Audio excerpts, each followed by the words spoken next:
Hello mga ka-eski. Ngayon ay papunta tayong Pasig. Yung dalawang booking natin ay papuntang Pasig. Na-pick up ko rin yung item.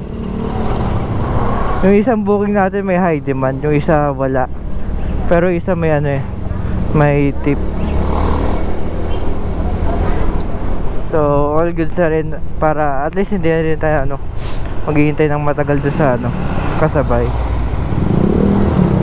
Kasi kung hintayin pa natin na may high demand yung isa rin, matatagalan lang tayo sa sayang oras. So yung unang drop off natin meron tong 7.9 kilometers. Malapit lang naman, pagitan lang to ng Mahanda pati Pasig. So malapit-lapit lang to. So let's go, deliver natin to. Maglalamove muna tayo bago tayo, mamayang gabi mag-gym ulit tayo. Let's go. So malapit na tayo sa unang drop off natin. Meron lang itong 300 excuse me 300 meters. Kailangan pa yata ID.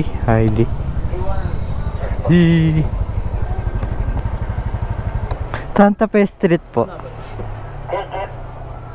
Sa may biotech. Sige, thank you po. Di pa kailangan ng ID. Biotech.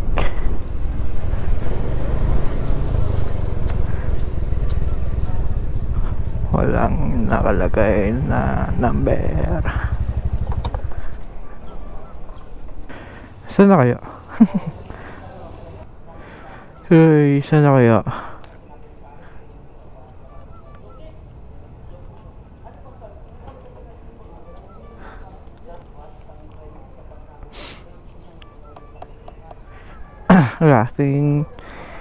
Wala kasing number nakalagay. So hindi natin alam kung saan dito sa mga bahay na to. Tinawagan ko na rin, sabi palabas na daw.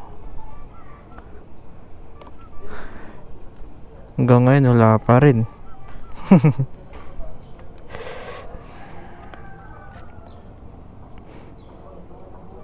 Tawagan ko ulit, baka nakalimutan na may tumawag sa kanya. Wait. Hello ma'am, lalamove po. Kaya pa po ma'am Sabi na ganda nang sinabi sa akin ni ma'am. Wala pa pong lumalabas.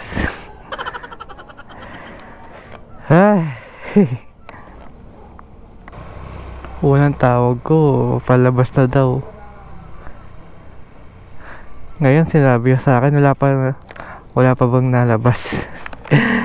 Agulo mo.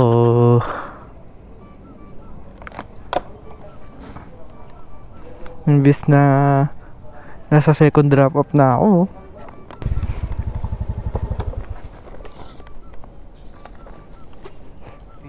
Thank you po.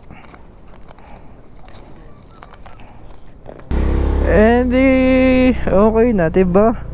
Lalabas to saglit para kunin yung isang envelope. Pinatagal pa. Sayang oras. Well, ganun talaga. May mga talagang customer na pinapatagal pa. Pero sinabi ng lalabas na. Tagal ko rin naghintay dun. Pero ganun talaga. So, let's go. Deliver natin to sa second drop off. Meron lang tong 1.7 meter.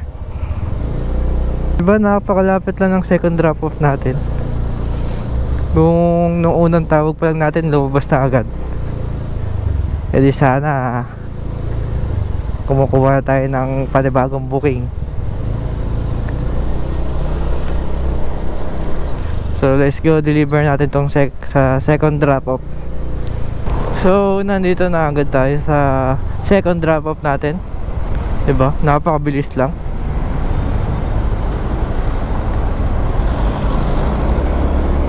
Yung first booking lang talaga natin yung nagpatagal. Medyo hirap ako magsalita ngayon. Asa dila ako kasi yung singaw ko. 100 meters pa. Lagpas. Wait.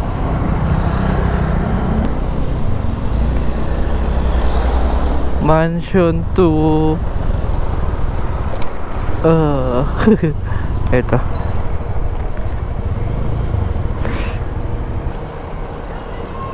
Hello. Sa may Cedar Mansion to po. Hindi pa po.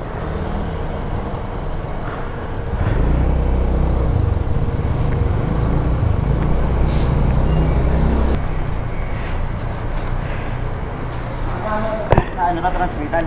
Ay, wala. Abol mo na lang doon. Yung resibo po. Nandiyan po, nilagay po nila sa plastic.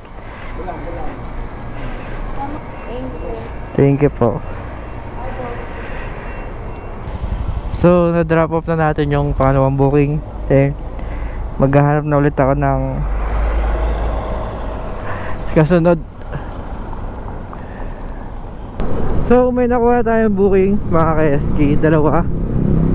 Yung isa na pick up ko na, isang envelope lang.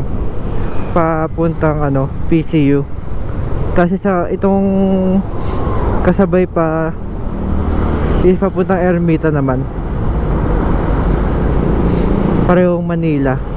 And on the way na rin ako sa pick up point. Meron lang tong 800 meters. Tulad lang nung unang biyahe natin. Yung isang booking may high demand, yung isa wala. Pero yung walang high demand may plus 40 naman. So parang meron na rin. All goods. Maganda rin yung yung may plus. Kasi wala nang hati doon si Lalamove. So ito na yung item, isang paper bag lang. Yun. Di masyado malaki yung item. All goods. Isang envelope. Tapos isang paper bag. So sa unang drop off natin meron tong 9.8 kilometers. Sa Ilpuyat tayo papadaan ng race. Pero ako dumaan doon. Dito ako dadaan sa may Boni pa Barangka Drive. Mas mabilis. Tapos pa tayo pa JP Rizal. Traffic kasi dun sa Ilpuyat Tapos puro stoplight pa. So nandito tayo sa drop off. Sa pangatlong drop off natin.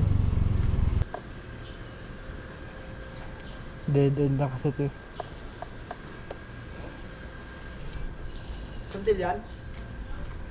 Pilido. Santillan. Okay, no? Okay. So yun, booking kompleto tayo. Kala ko pasok pa tayo din sa Espinita mukhang mahirap na lumabas So on the way tayo sa next drop off natin. Meron lang to 1.4 Gimnayo. Sa meron to PCU mismo dyan sa top.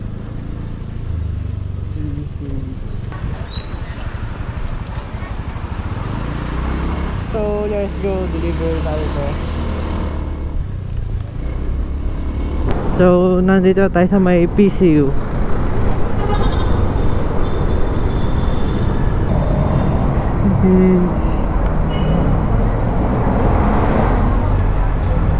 Iwan lang daw po dito sa guard kay Ma'am Jenny.